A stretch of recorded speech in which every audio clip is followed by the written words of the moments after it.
Rosie, I'm going to make a dish called Kanafeh, which is basically a sweet dessert. What I'm going to use is this Kanafeh pastry, which is beautiful, and it's really nice and easy to use. I'll show you to do it. What we're going to do is get you going on the cheese, and what I've got is some mozzarella cheese and some goat's feta. I want you to grate it nice and fine. Just hanging out on my grater. I should Exactly. do some work, should I? Yeah, that's great, isn't it? So what I'm going to do, Rosie, is take the Kanafeh out of the packet just like this, and then loosen it up. The trick with this pastry is to take it out of the fridge and let it come up to room temperature, so it's really easy to work with. It's gorgeous, isn't it? It's great. It's like you can put it over your head. It's like Santa's wig or Santa's beard if you want. You can have a lot of fun with it, but you know, you want to keep that sort of fun in the kitchen because otherwise it makes a mess. What I do is break it apart because when it sits in the packet, it sort of sticks together a little bit. Yeah. How you going with that cheese there? Good. Well, I know you gave me this job because it gets quite tricky when it gets to this point with this soft one. It does, it does. You really got to work it. Take it down to almost your knuckles. Didn't like my knuckles anyway. That's all right. Now, what I'll do is just rip that apart. You can see it takes a couple of minutes. Yep. And if you want to get the kids cooking, this is a great little thing for them to play with. Now, what I'm going to do to sort of cut it up a little bit, I'm just going to get my knife and chop it into smaller pieces.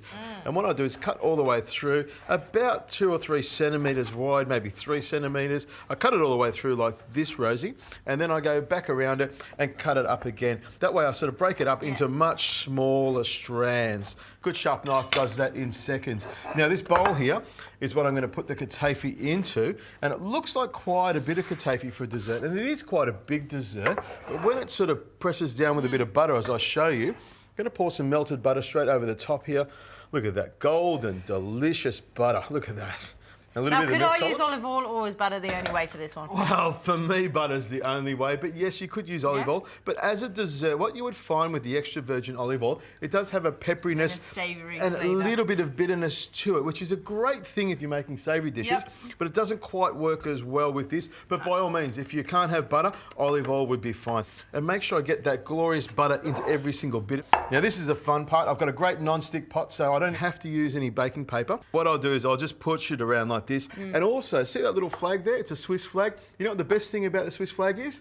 It's got a big plus. There we go. Now, what I'm going to do is get you to sprinkle the cheese on top of here. Mix that around, Yeah, mix it in there nicely. Leave it about 1 centimetre from the side because you don't want it to go all the way around. And while you're doing that, I'm going to put some pistachio over the top of it like that. It's been toasted and chopped up nice and fine. There we go. In that goes there like that. That's it. Well, I might do the same thing. Why not? Just whack it all in there. There we go. Pop it on there. Don't be scared. When you're working with me, Rosie, you can just let loose. Now, with the rest of the Kanafeh, what I'm going to do is just carefully make sure I get it fairly even. You want to make sure it is evenly distributed. Look at you love it, don't you? You're right, that is nice and warm, It is isn't nice. it? It's sort of fun, isn't it? But you've got to be careful. If you don't check on the kids, it will probably be on the dog's head in a second, wouldn't it? I've done this, trust me, it ends up everywhere. But, you know, it's a way you get kids into the kitchen and get them started. You can't get them eating broccoli straight away. You have to work your way into it. And this is great. And I always say the more the kids prepare food, the more likely they're going to eat it. It's a really important thing. So I just push that down, make sure it's packed nice and tight. Now, Rosie, this is going to go into the oven. I've got it set at 200 degrees Celsius.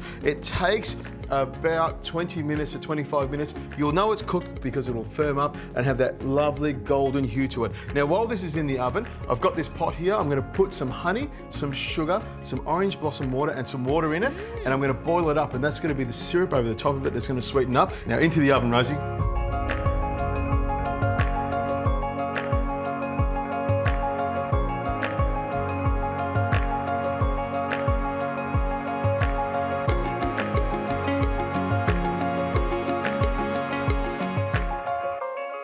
Okay, Rosie, that's come straight out of the oven.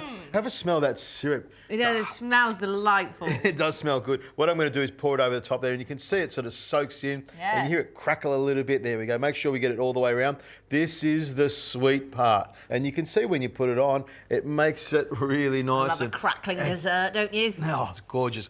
Now, we should let this sit and let this syrup go all the way through it, but I'm going to rush it a little bit. I'm just going to pop the plate on top here like this, and hopefully I'm not going to burn myself. This is the thing, kids, don't do this at home. Get mum and dad to do this one because it is quite hot. And what you do is put that's it, you're standing back, put the plate like that, flip it over really quickly, and hopefully if all the stars have aligned, we'll be able to flip that over. That looks great like that. Beautiful. Oh, look at that. It's gorgeous. Very now, all we have to do is cut into it. Oh.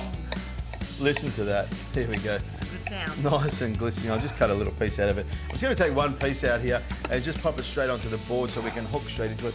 Look at that stringy cheese part. I'm going to cut a little piece off there for you and a little piece off for me. It's still a little bit hot, but I reckon I can pick that up and hold it like that. My hands too. Oh, it looks great. It's a really simple dessert, but you can tell it's crunchy. It's got that texture, it's got that smell to it. Pistachio in there as well. Oh, wow. It's good, isn't it? That's really, really good. You got the crunch, the sweetness in there, and the saltiness works well. That goat's cheese and the mozzarella gives it a lovely chewiness to it. You're speechless, aren't you? I am. I was feeling quite smug about my pizza, but that's it. That's the winner. Rosie, I reckon I would row my boat all the way to Greece just for this. What do you reckon? I'm coming in the boat.